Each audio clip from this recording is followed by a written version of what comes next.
qui est sur la Vingeanne, que les Romains utilisaient pour regagner les voies romaines Langres, Lyon. Voilà. Parce qu'on est donc à frontière Bourgogne-France. La Bourgogne était indépendante, on connaît cette histoire. Donc on est juste à la frontière, les jardins, là, le maïs en face, c'est la Haute-Saône maintenant, hein, la Franche-Comté. Donc vous surveillez le passage à gué sur la rivière.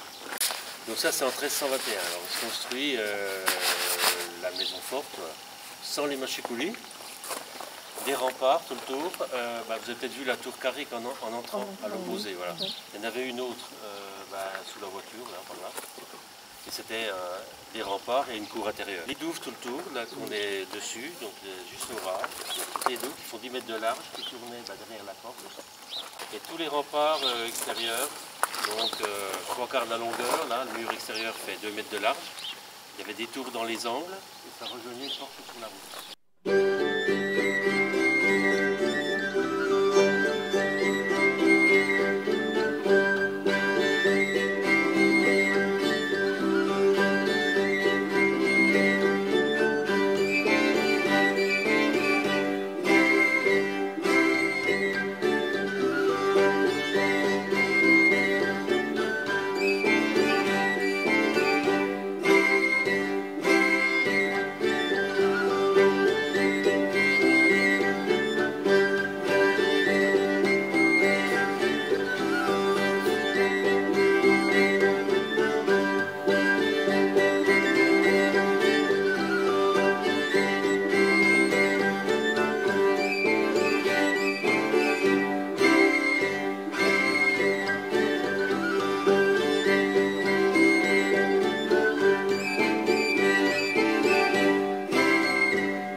J'ai passé ma vie là, oui. Bien, heureuse, beaucoup de travail, c'est tout. Des enfants, des petits-enfants, comme tout le monde. Oui. Tout au moins. Oui. Et puis voilà. La vie est rosière, tranquille, sans voisins, sans rien.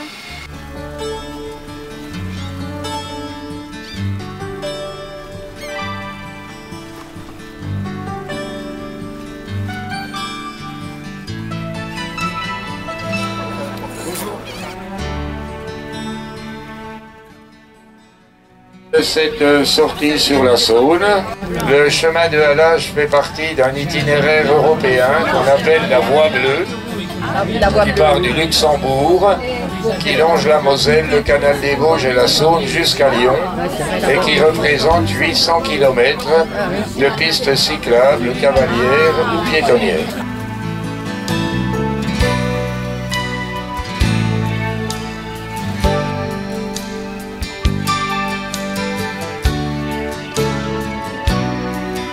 Et la particularité ici, donc tous les clochers sont toujours sur une base maçonnée carrée et le bulbe est à 4 faces.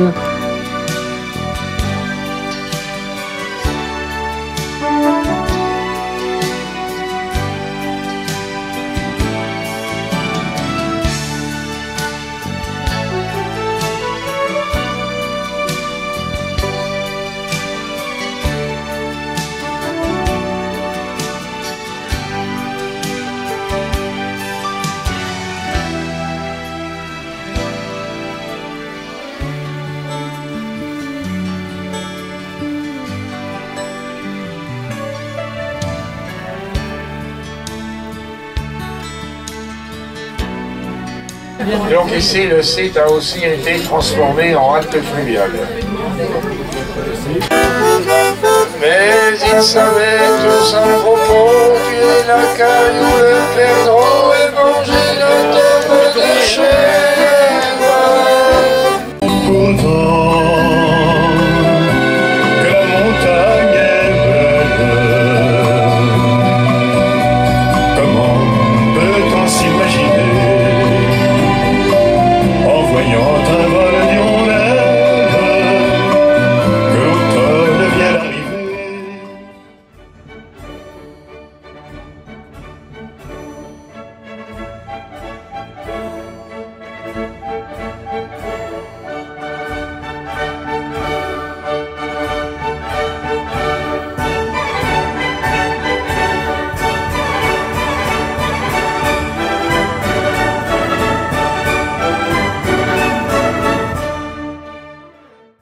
Et on va débuter la visite.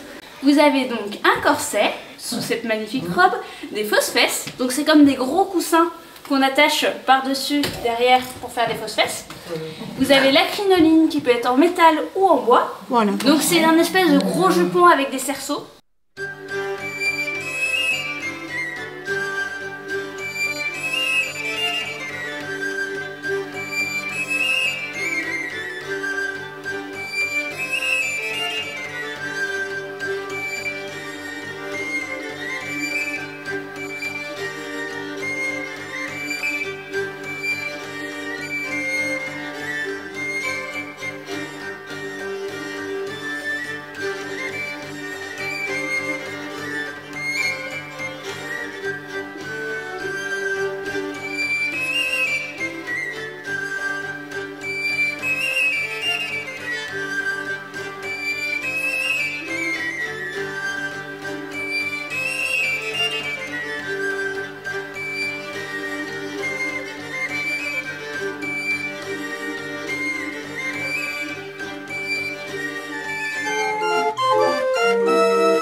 forgeron, il avait plusieurs métiers. Donc il était forgeron, charron, donc il faisait les roues.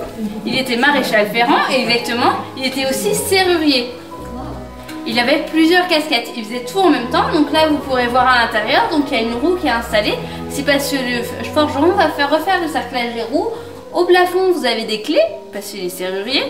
Maréchal ferrant, il va ferrer notamment les chevaux, ça tout le monde le sait, mais il va ferrer les bœufs aussi. Parce que bien souvent, les familles n'ont pas les moyens d'avoir un cheval et on va préférer prendre un bœuf et avoir des vaches, parce qu'avec un bœuf, on est garanti d'avoir du lait avec les vaches. C'est le seul moyen d'avoir du lait d'ailleurs. Et le bœuf, on va le faire travailler au champ. Et jusqu'à la guerre de 1914, on a dit qu'il faut qu'on fasse des meilleurs citoyens. La République, elle a dit, voilà, on s'est fait avoir, c'est parce que nos enfants sont mal éduqués. Donc les enfants, les garçons vont avoir des exercices militaires. Donc ils auront 1 heure par jour, ils vont apprendre à marcher au pas. Donc ça sera avec le sport en fait. Ils vont apprendre à marcher au pas, ils vont apprendre le maniement des armes. Donc ils ont des facilités de fusil qu'on peut monter et démonter pour leur apprendre à monter et à monter. Et pendant ce temps-là, les filles vont apprendre la couture et la cuisine.